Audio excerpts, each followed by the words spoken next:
When the programme was transmitted in August 1968, the day the very last steam train ran on the network, millions watched.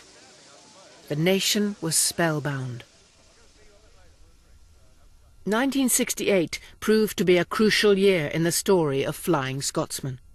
Alan Pegler had saved the engine, and with the media in his wake, he'd had a ball taking it around the country. As long as he'd been able to run on the network, he had been able to make money from rail tours. But the agreement with British Rail was about to end. They wanted all steam off the network, including Flying Scotsman. He reasoned that if Flying Scotsman couldn't make money in Britain, he'd take it somewhere it could. He took it to America.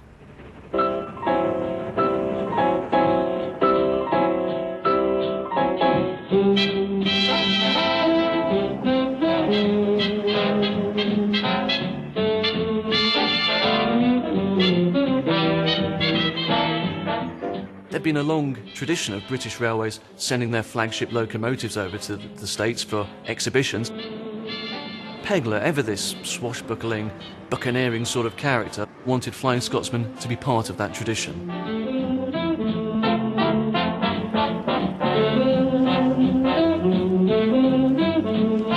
He planned a 3-month tour around the East Coast states and won official support. The government and British exporters were more than happy to have this iconic locomotive showcase the best of British industry. There were some big names on this tour. Lloyds Bank, BP, Pretty Polly Tights, the Royal Shakespeare Company. The brewer Watneys converted an old observation car into a mobile tavern called the Fireman's Rest.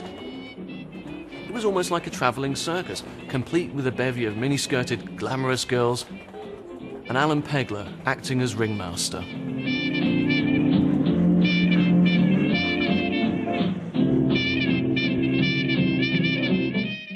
Went off in 1969, 25 years old, world's my oyster, had a fantastic time. People didn't travel as much as they do today, so to go on a locomotive, a steam locomotive in America and get paid for it, wonderful.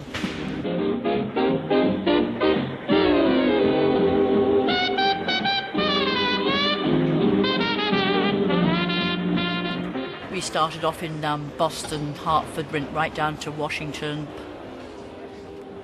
Every town we went into, the Flying Scots would come in, blowing toot-toot, blowing steam everywhere. And we had a knight in his armour, and he'd come out and walk along the track. We'd just all march behind him, all in our kilts and our red jumpers and our tam-o'-shans. And it was just like a carnival coming to town.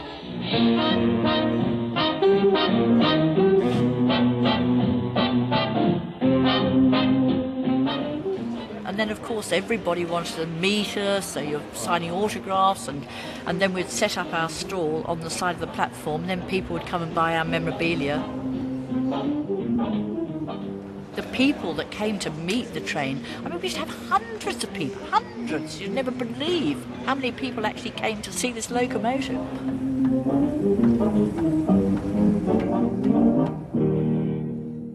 At the end of the tour, everyone flew home, leaving Flying Scotsman itself in storage.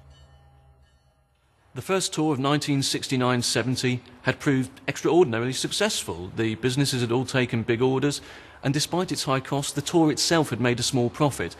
At that point, Pegler could have brought Flying Scotsman home, and all would have been good.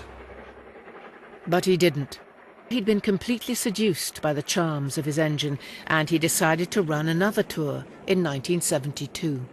This time, though, without any official backing. The new government in Britain didn't want the old-fashioned technology of steam to promote a modern 1970s economy. Nevertheless, he carried on. He decided to take the locomotive to the West Coast, but the money was running out. We could only run as an exhibition train. We weren't allowed to carry passengers due to American law. The other problem was my own making, is that I'd got hooked on driving the blooming engine. I'd got it to America. They'd said, well, you drive it. And I was having a ball driving it. And I thought, well, what the hell if the money's going down the drain? Never get a chance like this again. And I just pressed on. His daughter Penny joined him. She witnessed firsthand the drain on her father's finances. I went all the way around the Great Lakes, all the way across North America and down to San Francisco. But by then, money was starting to run out, so we were not in the grand hotels, and we was in slightly less less expensive hotels, and at the end we were in sleeping bags crossing the Rockies. With hindsight, I would say one was balmy to have gone to America at all at that time. It was just the time when the Americans, were getting up to their necks with Vietnam. It was just the time that the Penn Central Railway was going bankrupt, on whose tracks we were running for the first 600 or 700 miles. And all those things contributed to the fact that life got jolly difficult.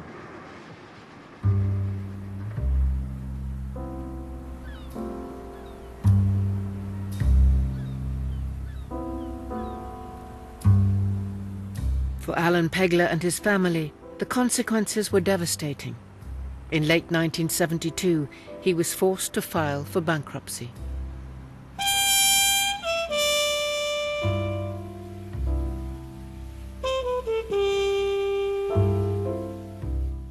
The bankruptcy was a very difficult time for us both, of course. Everything was sealed and then auctioned. Everything went. We had nothing. And my father and I never, ever, ever had cross words about it. I mean, that was what he'd done. He'd lived his passion. It was wonderful. I'd had a fantastic time. We had wonderful, wonderful memories. He'd saved this incredible engine. And that was the story.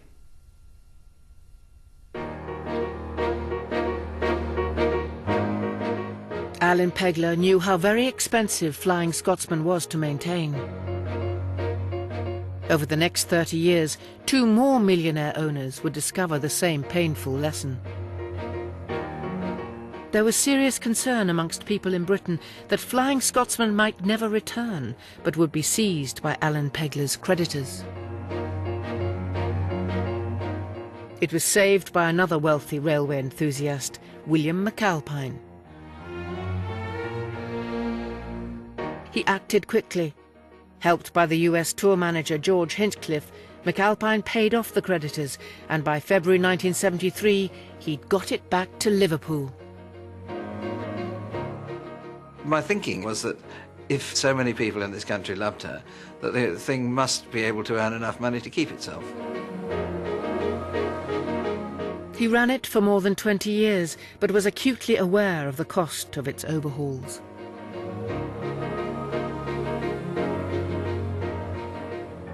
One of the big issues with every steam locomotive, big or small, is that you're dealing with old machines, and we're dealing with effectively handmade machines. So until you take the boiler off, until you strip everything down to its component, you simply can't tell what condition they're in.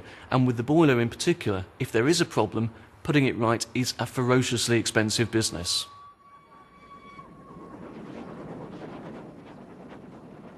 When she's bounding along, she really looks like a living thing.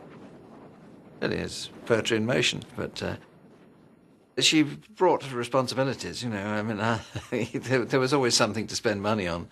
I'd overhauled her at least twice, and so on. And when you think you've done it, suddenly, oh well, she needs this and she needs that, and so on. And what she needed in 1996 was another major overhaul. Sir William decided he'd had enough, and Flying Scotsman was on the market once more. It was bought by another millionaire, Dr. Tony Marchington, for £1.45 million. Then the bills for its restoration started to roll in. It got a lot darker before it started to get light.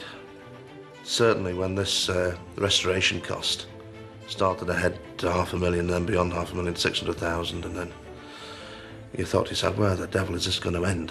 But there's no way out but up, because you can't decide in the middle of restoring a steam locomotive, oh, I've had enough of this, because what you've actually got is worth a lot less than when you started. Not until you get it back in one piece again do you actually see the capital value materialise again.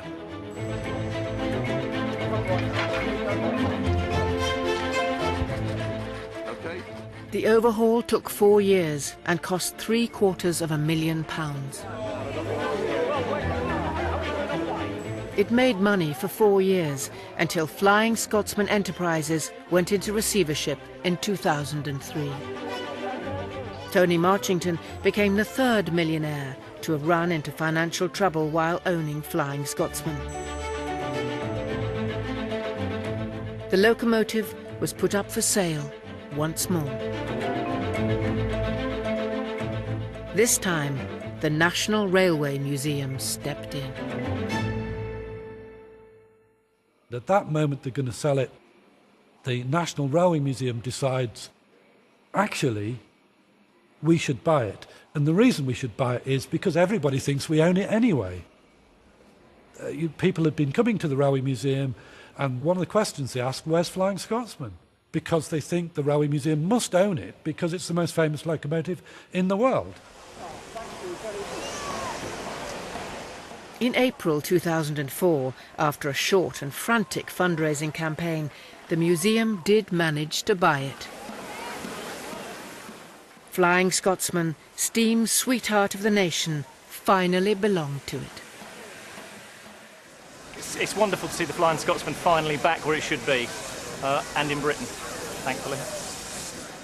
My father was one of the original drivers, you know, and I think it's marvellous for everybody that this engine has come to York, because that's where she belongs. But that isn't the end of the story. The Flying Scotsman celebrates its 90th birthday in February 2013 in the National Railway Museum workshop. Just like its previous owners, the museum has discovered that maintaining an ageing steam locomotive is a constant and expensive battle against wear and tear. Perhaps Flying Scotsman is expensive to keep, and it will be expensive to keep for the future. Is it worth it? Of course it's worth it. Flying Scotsman's a glorious piece of technological development. It's a machine with a soul and a heart, and it's played a critical and key and glamorous role in 20th century engineering history and 20th century society. In her appearance, in her spectacle, in her sound, Flying Scotsman epitomises the gloss and the glamour and the spirit of the steam age like nothing else. There is nothing that matches it. And to top it all, you have this wonderful name which, in 2 words, epitomises the steam age in a way that nothing else ever has. Britain invented steam locomotion, and it still strikes a chord with our nation. Steam preservation has helped us reconnect with a shared history, one that once shaped all our lives, but a world we thought we had lost. And the image we still associate most with that world? The Flying Scotsman. That's why, on its 90th birthday, it remains the nation's favourite steam engine.